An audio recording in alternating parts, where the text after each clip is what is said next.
the unputdownable Smriti Irani. And of course, someone always, Mr. Irani, whenever I meet you, I find that you always surprise.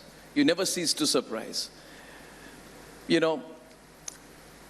When she turned entrepreneur after a fantastic career in television, many said she couldn't do it, but she proved everyone wrong there. She went there and she did it.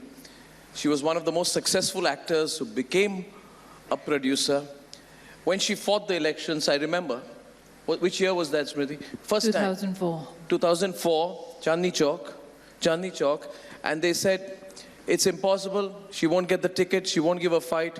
What a fight she gave, yeah, Ishwarya? What a fight. What a fight she gave, right? And then after that, they said, as far as politics is concerned, maybe it's a brush with politics. Remember, they said you won't come back, right? And then she proved them wrong again, and you came back. Seems I do that for a living, proving people wrong, but... Then they said that, oh God, they said that Amethi, who's going to fight Amethi? How can, and it was written off, honestly. A chit of a girl fight Amethi. A chit of a girl. I won't say opposite whom, but she went and won Amethi in the last elections. And I remember when she won Amethi, there was a period when Aishwarya, we were all on the lookout for Smriti Irani, because the first thing you do after winning, or when you're winning, is that you give an interview. She went into hiding for 12 hours and everybody was running for that exclusive scoop. She won Amethi. Incredible, incredible. And I'm proud to say that people in this country, I have always said this, Smriti, about you, that people say, who's educated and who's not? I have said that in terms of achievement of life, in terms of starting from nothing and educating yourself to a point where you're a business and political challenger, someone has to learn it from Smriti. But let's give a round of applause because she comes fresh after completing a fantastic course in fintech frameworks from the UC Berkeley, which she's just completed 3 or 4 days back. So she, nobody can say anything about her now, but I'm sure, Ms. Irani, they're going to invent something new for you, aren't they? I think that it is life's greatest blessings when you have an opportunity to live up to every challenge that is thrown at you. I think that what you described today is just not me, but every tenacious Indian woman. So yes, they said 3 things. They said that unpad hai, Amethi jeet nahi sakti, and they did make some disparaging remarks about Moti bhi hai. So I'm happy that I could, in 2-3 years, manage to provide answers for myself. I think, and I say this bluntly, that when you take umbrage to such challenges that are posed to you, you are possibly unmindful of the fact that who you demean is a human entity with a family, with children. And whatever I did because I had these 2 little kids who had absolutely no inputs in the political landscape, who were not party to my professional journey, but who saw their mother demeaned every day.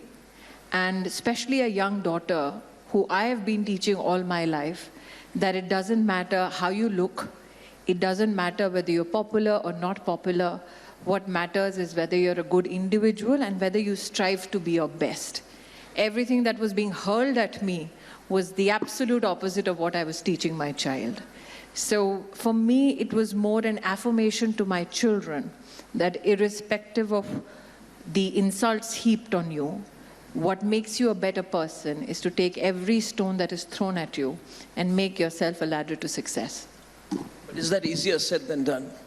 Absolutely. Been tough? Absolutely. Been tough? Let me ask you clearly. Been tough? I mean, all I this think last you ask any woman decade, for today, example. and I have said this in an interview once. I was addressing the Institute of Chartered Accountants in India and addressing the issue of female chartered accountants. I had 2 generations of chartered accountants on the screen with me, one who was 40 and above and one who were 30-somethings. And the women who were 40 and above, all of them were wearing absolutely plain saris, trying to diminish their natural glow, trying to make sure that they're without color. And all the young ones, the 30-somethings, the late 20s, were bright and chirpy and colorful. And I said to myself that the generation that I'm in, or the one before me, deliberately put down themselves so that their physicality could never attract attention. They wanted attention on their talent. They wanted attention on the fact that they were great professionals. And the fact that this young generation now would never know the pains of striking that balance is a blessing today for female professionals. That you can walk into a place of work and not be judged by how you look, not be judged by your not only appearance, but your demeanor is a great blessing. So my salutations to those women who had to dress down, who had to take away the shine, also that they could blend in the background and be tested as professionals. That's a great time then to be holding the ministry that you're holding. Because do you get conscious of... For me, what was heartbreaking is that every 40 to 50-year-old on that panel nodded. That there was an acceptance that, yes, I had to live life like this as a professional because I wanted to be counted as a professional, not by my gender. And today it is my greatest privilege that I serve in a ministry where, yes, gender is the quotient that I need to propagate, but I am blessed more because I'm a part of a government that says that issues of women cannot be limited to only one department. The government as a whole needs to serve the cause of women and children in the country. Predominantly so children because they are not voters. We always talk about the future of our country, but they never get a voice. And for the first time, we have a government which says that the voice of the child is as important as that of a woman or a man or an elderly citizen. And I think today, when I look at the landscape of governance, with women at the fulcrum of administrative decisions, my job gets easier. Yeah, absolutely. And that's why I think, we may not, be the home of feminism in the sense that, theoretically, they may say America was, but well, I believe... I would on one issue can I complete? digress. No, I would not do justice to our history together if I let you complete. But I should say today, as all fellow Indians sit in the audience, we are celebrating the Constitution Day today. And we need to recognize that ours was the only country when we adopted that constitution, and our preamble says we gave it to ourselves. We gave the right to vote to women as well as men. The United States of America, United Kingdom took over 100 years in their democracies to give that right to vote to women. And that we adopted our constitution equally as men and women, I think, says much about our nation state, says much about our culture. No, absolutely. In fact, that's exactly the point I was making, that countries which have claimed to be the theoretical base of feminism have not even approved the Equal Rights Amendment in their countries for years. The difficulties that even women activists have had in the US, getting the basic premise of real equality for women in terms of wages and elsewhere in practice. My question to you is, this is an economic summit. A broad question to you, Ms. Irani. 65 crore women, 49% of the country's population. What can you consciously do?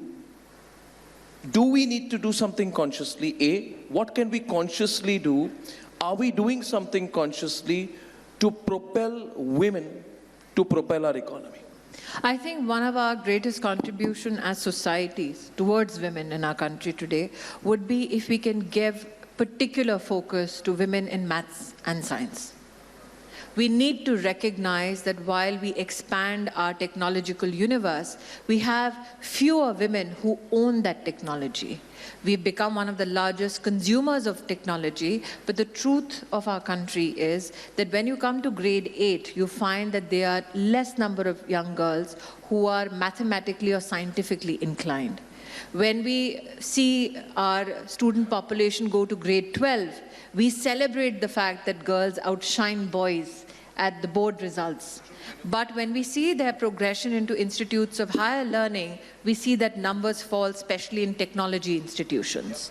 So if we need to put our strength behind something, we need to strengthen the capacities of young girls and women in the field of science and technology. Secondly, I feel that since it's an economic summit, we need to be more mindful when we sit on evaluations. Because if you look at the corporate landscape of our country, you will see those nominal women in boardrooms. You will see nominal number of women in positions where money is accrued more. You will see more number of women in administrative positions, as though that becomes our flag to bear and say, well, we are equal opportunity companies. So if you want to truly give women a partnership role in management and corporate leadership, then it cannot be reduced to lip service. Yep. I actually completely agree with you, and I think this message should go out to all those in the investing community, or those who are running corporates, big boardrooms. I think there was a recent McKinsey study which said that we could add about 800 billion to our GDP by 2025. That would be roughly 18 to 19%, simply by providing not more, equal opportunities for women in all sectors. Just that. And we don't think about it. We could add 18% to our GDP simply by, in practice, giving equal opportunities to women. What is, Arnab, more alarming for us is there is a study which is available publicly which talks about a relationship between the economic capacities of a woman and her right or ownership of property and domestic violence. It has been proven through research that women who face domestic violence necessarily are not unemployed. Women who are employed, women who have a big fat salary check do face domestic violence. But the incidences of domestic violence are lessened for those women who own property. So the next issue on which I would like a convergence of public effort and narrative is ownership of property. If you ask, and I'd done this experiment myself in close to 10 cities of our country with some economic leaders, and I'd gone to 10 cities with a group of women who are celebrated in corporate India, and I sat in a room just like this and I asked them, well, who does your taxes? My second question to them was, how many shares have you bought of a company that you wanted to invest in without asking any male member in your family? The third question I asked them was, did you buy a property because you liked a property because it made investment sense to you, or did you just sign a check because everybody converged and said, हाँ ये वाला घर लेते हैं, लेकिन jointly लेते हैं? How many of us sat down, our daughters, and said, well, your first investment will not be an ornament, but let's put down some money for you to buy a home which you can singularly own. I think if we can start shifting the narrative to those issues, we will truly then celebrate women as equal partners. Because it's not essential for a female to only have a salary check. It is also essential for her to be in control of her own money. Okay, so now I'd like you to speak both from an anecdotal, personal, as well as your ministerial perspective. And at the first ever G20 ministerial conference on women's empowerment, I think it happened in August, recently, I think 25th, 27th August, you spoke about Mission Shakti and how that, how you can make women equal partners in nation building. I've been trained as a sociologist and a social anthropologist, so I am of a firm view that unless you enrich the demographic contribution of every part of our country, then you cannot be socially cohesive, and unless you are socially cohesive, you cannot gain or harness your economic strength. A very broad principle, Ms. Irani, I don't think society and economy can be separated. You can't look at things through a cold lens. So, okay, so here's the question. From your experience being an entrepreneur, what are the toughest things for a woman when she enters into the world of business? Okay, so you've been you were India's #1 television personality, most popular. And then you became an entrepreneur, you became a business person, you know the difficulties more than others. And now link that up to this big vision where, boom, 10 years later, you're talking about, at a national level, bringing women on an equal stage, just a level playing field. Anecdotal, and now your vision. Just link it up and give us a broad perspective of well, how one of the greatest challenges a woman faces is having someone to believe in her idea. That's the crux of the problem. It's only when you have belief in a female's idea and not be skewed by your own gender narrative or bias that can you surely stand up in support of her. I have never met a female entrepreneur who wants an entourage of supporters. I've always met female entrepreneurs who have said, even if that one investor believes, that's good enough for me. So when you're talking about the VC landscape today, one of the other challenges is that investments in female-led enterprises is comparatively less as compared to male-led enterprises, which means that today in the VC landscape, you have investors wanting to take a risk on a male-led enterprise as compared to a female-led enterprise. institutional bias? Or? Absolutely. There are enough research material available today to say that, which means a VC would still want to take a risk on a project with a man rather than a female. That is true today as it was 10 years ago and 20 years ago and 30 years ago. What is changing is institutional financing of projects.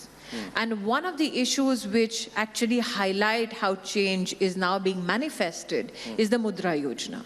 Mudra Yojana, when it came to the Indian political and administrative landscape, did not have a gender skew to it. It was equally applicable to all genders. The only emphasis was that if you want to start a small business or if you want to populate a small business, then you need to approach a bank with a business plan and assure the bank that your plan will be successful in terms of implementation and that you will pay back. What I celebrate is that 70% of beneficiaries of Mudra Yojana were women. Now, this sounds very simplistic when I say it, but look at the struggle behind it, which means that 17 crore 60 lakh women in this country did the paperwork that could assure a bank that their plan is worthy of support.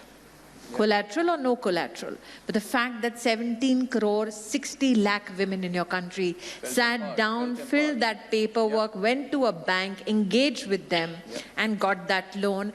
And today, microfinance companies and other financial institute researchers can quantify that women are good investments because 99% of the loans taken are always paid back. We are better investments.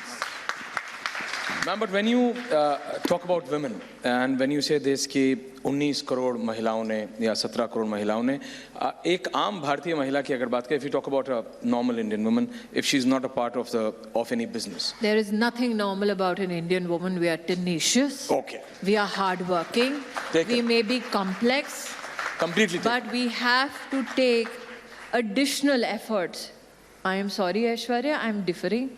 लेकिन एक हिंदुस्तानी महिला को कई पड़ावों को पार करना पड़ता है अपने लिए एक आधार स्तंभ बनाने के लिए और खुद अपने समुदाय का आधार बनने के लिए. बिल्कुल. और जब आप ये don't write us up as just a normal. Absolutely, point taken. तो मैं ये कहता हूँ जब आप ये कहते हैं और जब ये बड़े-बड़े बिजनेस लीडर्स आते हैं, बड़े-बड़े लोग आते हैं, बड़े-बड़े नंबर्स देते हैं, बिलियन ट्रिलियन, तो जब एक हिंदुस्तानी महिला अपने घर में बैठी है, वो अपने परिवार को देखती है, उसको इकोनॉमिकली वायबल, उसको इकोनॉमिकली इंडिपेंडेंट करने के लिए, आपने कहा मुद्रा योजना, आप शक्ति योजना की बात करती हैं, वो जब वहाँ बैठी है तो उसको ये लगता है कि उसका जो परिवार है वो उसकी दुनिया है. कि वो घर पे बैठी है. Sorry, I didn't.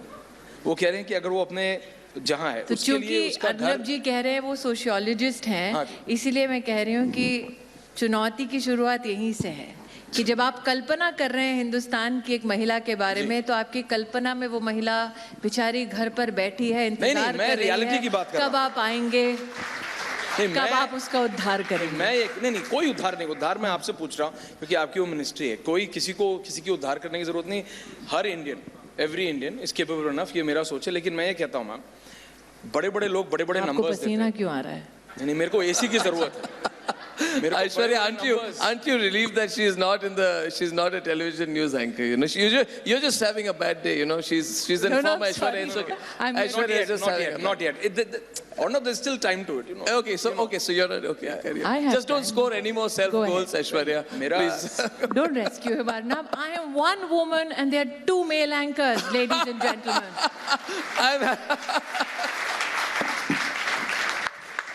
जी बोले. मैं ये कह रहा हूँ तो आपने कहा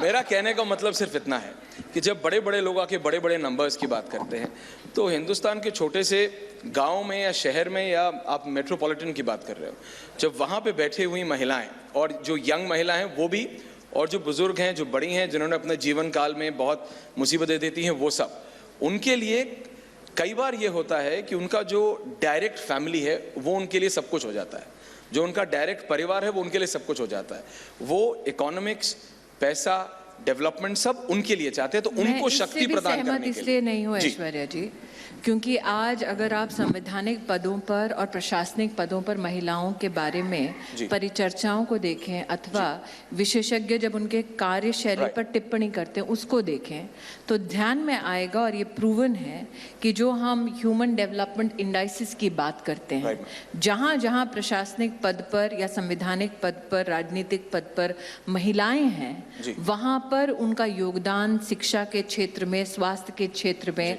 और उनकी प्रशासनिक जो एबिलिटी जिसको आप कहते हैं वो ऐसी रहती है कि आप धीरे धीरे देखते हैं कि वो एसडीजीज के इंडाइसिस पे मापदंड बढ़ने लगता है। तो ये मान्यता कि एक महिला अपनी परिधि में मात्र अपने परिवार को ही आंकती है, ये सही नहीं है। हमारा सौभाग्य ये है कि हमारे देश की एक परंपरा रही है कि जो भोजन का आशीर्वाद देती है वो अन्नपूर्णा है। अपने परिवार के लिए नहीं देती, ब्रह्मांड के लिए देती है, सृष्टि के लिए देती है। जो ज्ञान देती है वो सरस्वती है, अपने परिवार को नहीं देती, ज्ञान का अर्जन पूरे विश्व के लिए करती है। और जो अर्नब जी ने कहा कि हिंदुस्तान के बारे में जब फेमिनिज्म की चर्चा होती है तो शायद हमको पाश्चात्य देशों की दृष्टि में ये कहा जाता है कि आपको फेमिनिज्म सिखाने की ज़रूरत है, लेकिन अगर आप सोशियोलॉजिकल और एंथ्रोपोलॉजिकल दृष्टिकोण से देखें तो हिंदुस्तान की एंथ्रोपोलॉजिकल अथवा सोशियोलॉजिकल जो महिला केंद्रित चीज़ें हैं वो कब पाश्चात्य देशों में चर्चा का विषय बने। आप क्योंकि उस विषय को पढ़ चुके हैं, चाहे वो न्यू लिबरलिज्म हो, चाहे वो सोशियोलॉजिकल एक बैकग्राउंड हो, हमारा मात्र देश नहीं लेकिन पूरा एशियाई जो समुदाय है उसमें महिला की भूमिका कभी अंग्रेजों के सामने चर्चा में आई नहीं। आप देख लें कितने राज्यों में, राष्ट्रों में आज़ादी की जंग हुई। हम 75वां साल मना रहे हैं अपने देश की आज़ादी का। ये एक देश है हिंदुस्तान जिसमें एक औरत अपने बच्चे को पीठ पर कपड़े से बांधती है, घोड़े पर चढ़ती है, तलवार निकालती है और मर्द उसके पीछे खड़े होते हैं मैदान जंग में उतरने के लिए, और किसी देश के इतिहास में ये नहीं। जी बिल्कुल। तो हमारे देश में ये रहा है, लेकिन मेरा ये भी मानना है कि महिला उत्थान के लिए सार्वजनिक बार बार पुरुषों का अपमान करना ज़रूरी नहीं है। हम सब मिलकर चल सकते हैं और हमारे समुदाय में, राष्ट्र में, समाज में, चिंतन में जो बदलाव लाना है मिलकर ला सकते हैं। क्योंकि आज अगर हम एक छोटे से कानून की बात करें, मैटरनिटी की बात करें, बेनिफिट्स देने वाले 26 वीक के, वो कोई महिला प्रधानमंत्री नहीं है, पुरुष है। लाल किले की प्राचीर से सैनिटरी पैड की बात करने वाला एक पुरुष प्रधानमंत्री है। मेडिकल टर्मिनेशन ऑफ प्रेगनेंसी 1960 से ये चर्चा हो रही है हमारे देश में, उस कानून को लागू करने वाला एक पुरुष प्रधानमंत्री है। और उस कानून के ऊपर, अबॉर्शन राइट्स के ऊपर आज मैं चुनौती देती हूँ, आप अमेरिका में चर्चा कर लीजिए, वहाँ पर झगड़ा हो जाएगा। मेरे देश के महिलाओं और पुरुषों ने मिलकर उसका स्वागत किया। ये मेरे राष्ट्र की सबसे बड़ी, मुझे लगता है, एक उपलब्धि है। That we look at issues from a prism of humanity. Yes, I do not say that we are in a state of utopia, everything is perfect. But what I can be assured by is that we are united in our pursuit of that perfection, in law, in governance, in society. Right. So, one quick question here. Have we done enough? We have elected 78 MPs to the Lok Sabha. The country is elected. When there were 11 ministers, after the last reshuffle in the cabinet, everybody said, biggest ever number, we've done a lot. We are good at patting ourselves on the back. So question is, have we done enough? There are too many people punching us in the face. Pardon me? There are too many people punching us in the face. So do not deride yourself if Indians pat themselves on the No, back. I actually look at it the other way around. I'm saying that when the pandemic hit the global stage, everybody globally said, how will 1 billion plus Indians survive? Correct. We survived.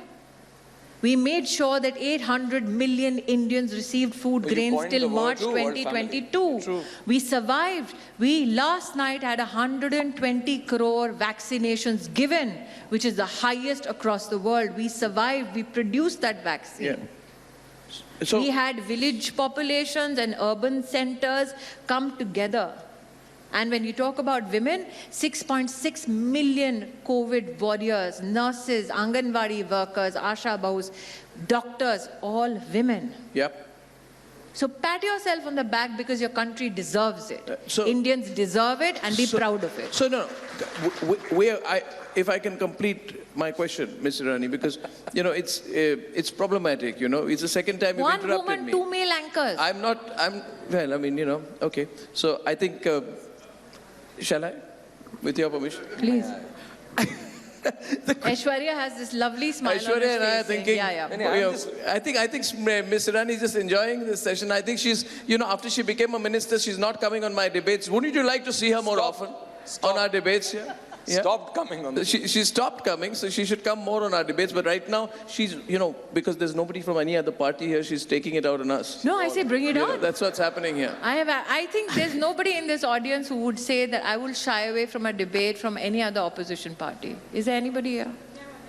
A particular opposition party, to be precise. No problem. Yeah. No, I said we've not done enough. I feel we should not look at the numbers. No, allow me. 11 ministers, very good. 78 MPs elected, fantastic. But if you look at a percentage, we are 145th or something out of 193 countries, the percentage of women in our elected legislature. So I am saying we've not done enough. To take this further, when there was the vocal to local initiative of the Prime Minister, I think around Diwali, just before that, you started a slogan, Nari se Kharidari. So obviously you felt that there was a gap and that people needed to more consciously support women entrepreneurs, right? So my quick question to you is, how much time do we give ourselves to bridge the gap? You must have kept some number in this ministry, in this term. How much can we achieve? How much more do we need to do? Mr. Gadkari, before you, is in a great hurry to quickly build infrastructure. Women, economy, contribution.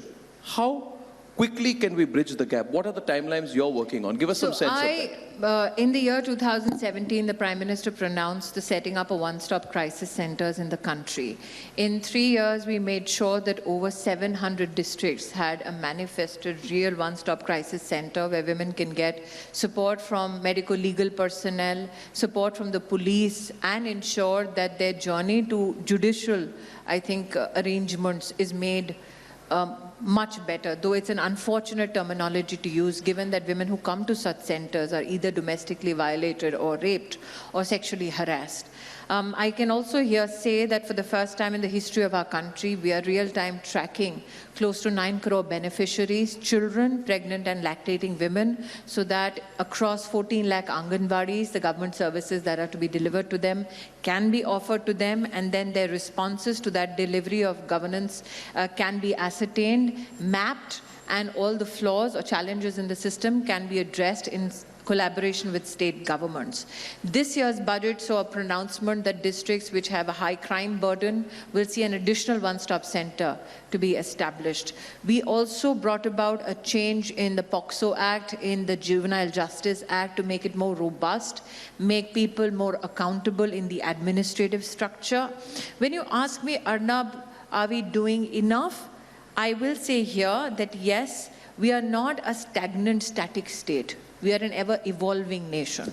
We gave ourselves a constitution 72 years ago, but even that was not relegated to the archives. It's a living, breathing document. It's seen an amendment over 105 times, which again is a manifestation of the fact that the will of the people is not static. It evolves. So when you tell me how that evolution takes place, I had the privilege of drafting the National Education Policy Based Foundation paper, which has been dedicated to the country after a gap of 30 years. And if you look at that policy documentation, for the first time, the National Education Policy talks about a gender inclusive fund, which means it's not good enough to just talk about bringing inclusivity in our educational systems. You need to put money behind it, and that's exactly what the education policy does.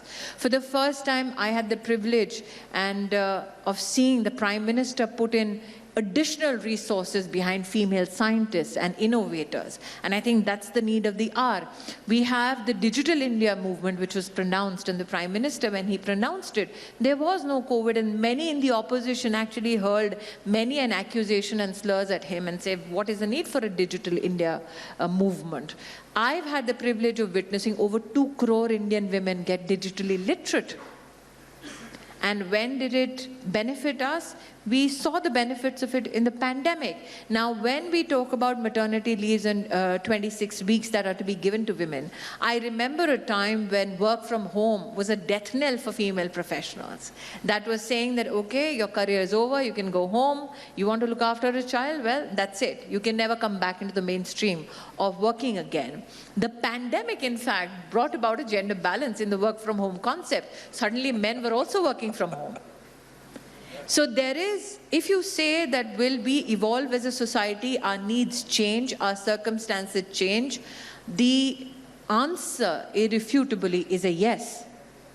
But what I also assure you that you have a responsive government. So when you talk about Nari Se Kharidari, for the first time when the Prime Minister pronounced the GEM portal, there was gender responsive buying by the government, where PSUs were told and GEM portals through which state governments, government institutions, organizations, everybody was told at least 2% of your buy has to be from female entrepreneurs. That was never done in our country. So when we pronounced Nari Se Kharidari, it was an appeal to citizens at large. And I had a recent interaction with the policy head of Facebook. They said we had 38 crore impressions. And that was just one thought, one tweet, one Facebook post, one Instagram post, appealing to fellow Indians. That if you go turn a corner in your market and you see a female enterprise, can you support her? Not because she wants to give you some wares which don't measure up in terms of quality, but she is selling quality stuff. Please be conscious when you buy from her. 38 crores impressions only on Facebook. People took that seriously, went out and supported, not because they were giving a female a hand-me-down, but because she was delivering quality stuff at competitive prices, and they were happy to support that. Right. I think you have made an extremely compelling But I would appeal, case. because you have economic leaders coming to this summit. Yep. We have far too many times said, let's help women with small businesses. And we all know economies that are robust, which reign the global roost, are economies where small businesses have become mid-sized. And mid-sized businesses have become large enterprises. And I think it's time to put money behind those small enterprises led by women who have potential, make them mid-sized.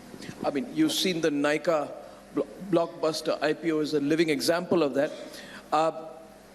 I think, Ms. Irani, you made a very, very compelling and thought-provoking case at today's session on making sure that in our economic targets, women in investing, my takeaway, investing, investors, boardrooms, operational roles,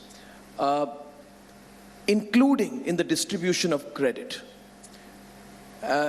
and providing employment and ownership of property. If I look at the 6 or 7 things that you have said, you've really set a charter for what India Inc.